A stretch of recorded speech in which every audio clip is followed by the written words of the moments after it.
होती है। ध्यान से समझिए, अकेले रहना और लोनली होना अलग चीज है। लोनली आपको दुनिया बनाती है और अकेले रहना आप खुद चूज करते हैं। लोनली इंसान अंदर से खाली होता है, लेकिन सॉलिट्यूड वाला इंसान, एकांत में रहने वाला इंसान अंदर से कनेक्टेड होता है। वो अकेले जिम जा सकता है, अकेले मेहनत कर सकता है, वो अकेले रिबिल्ड कर सकता है, रिकवर कर सकता है, मूव ऑन कर सकता है। और अगर आप ऐसा कर सकते हो, आपने ऐसा किया है, तो इस बात को सुनना कि दुनिया ऐसे लोगों को सेक्रेटली रेस्पेक्ट करती है, क्योंकि ज्यादातर लोग क्राउड के बिना कुछ नहीं कर पाते। लेकिन जो इंसान खुद की कंपनी एंजॉय करना सीख जाता है, वो इमोशनली पावरफुल बन जाता है। और पावर हमेशा अट्रैक्टिव लगती है। पांचवा संकेत, अगर लोग आपको सेक्रेटली ऑब्जर्व कर रहे हैं, it means you are an attractive personality. शायद आपको पता भी ना हो, लेकिन लोग क्वाइटली, शांति से, चुपचाप आपको ऑब्जर्व कर रहे हैं। आप कैसे बोलते हैं, कैसे रिएक्ट करते हैं, कैसे प्रॉब्लम को हैंडल करते हैं, आपका ओपिनियन क्या है, लोग नोटिस करते हैं, उस बात पे गौर देते हैं। तो आप एक आकर्षक व्यक्तित्व हैं, क्योंकि इंसान शब्दों से ज्यादा व्यवहार से प्रभावित होता है। आपने देखा होगा, कुछ लोग ट्रेंड को फॉलो नहीं करते हैं, फिर भी लोग उनकी स्टाइल कॉपी करने लगते हैं। कुछ लोग ज्यादा एडवाइस नहीं देते, फिर भी उनकी बातें याद रह जाती है। क्यों? क्योंकि ओरिजिनलिटी रेयर है। कॉपीड पर्सनैलिटी लेके घूम रहे हैं। जो भी बंदा जिस भी तरह के कपड़े पहन रहा है, जिस भी तरीके से बात कर रहा है, जो भी डायलॉग्स वो बोल रहा है, जो भी उसके तकिया कलाम है, वो किसी ना किसी की कॉपी है। They are copied personalities. लेकिन जो इंसान रियल होता है ना, वो अलग से दिखाई देता है। और ह्यूमन ब्रेन नेचुरली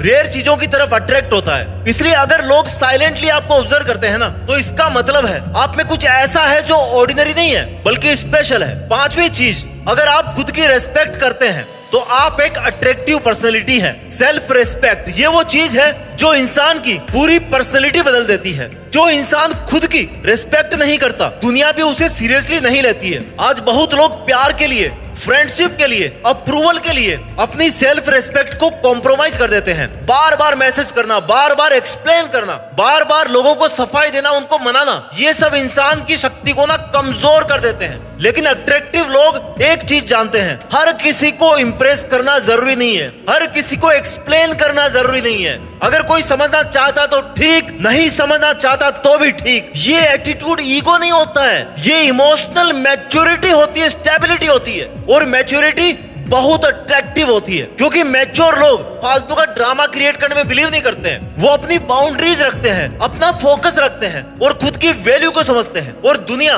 उन्हीं लोगों की वैल्यू करती है जो लोग खुद अपनी वैल्यू करते हैं। आठवीं चीज, आज सबसे रेयर चीज क्या है पता है? ओरिजिनल इंसान। क्योंकि सोशल मीडिया ने सबको कैरेक्टर बना दिया है, हर कोई परफेक्ट दिखना चाहता है। लेकिन रियलिटी ये है कि लोग परफेक्ट लोगों से जल्दी बोर हो जाते हैं। और सच्चाई ये है कि रियल लोग उनको याद रहते हैं, दुनिया उनको याद रखती है। जो अपनी गलतियां स्वीकार करते हैं, जो अननेसेसरी शो ऑफ नहीं करते, दिखावा नहीं करते, जो सिचुएशन के हिसाब से भी अपनी पर्सनैलिटी को, अपने कैरेक्टर को बदलते नहीं है, वो बंदे ना इस दुनिया में एक ट्रस्ट क्रिएट करते हैं। और ट्रस्ट हर तरह के अट्रैक्शन की एक फाउंडेशन है। आप नोटिस करना, कुछ लोग ना बहुत स्टाइलिश होते हैं, लेकिन उनके जाने के बाद भी कुछ फील नहीं होता, छपरी वाली फील आती है। और कुछ लोग बहुत सिंपल होते हैं, बहुत जीनियन, और उनके जाने के बाद ना उनकी वाइब्स याद रहती है। क्यों भाई? क्योंकि इंसान फेस भूल सकता है, लेकिन फीलिंग नहीं भूल सकता। और रियल लोग फीलिंग छोड़ते हैं। इसलिए अगर आपकी पर्सनैलिटी फेक नहीं है, आठवां पॉइंट है ये, अगर आपकी पर्सनैलिटी फेक नहीं है, नकली नहीं है, आप जो है ओरिजिनल है, लोगों के सामने आप किसी नकली पर्सनैलिटी या एक्टिंग नहीं करते,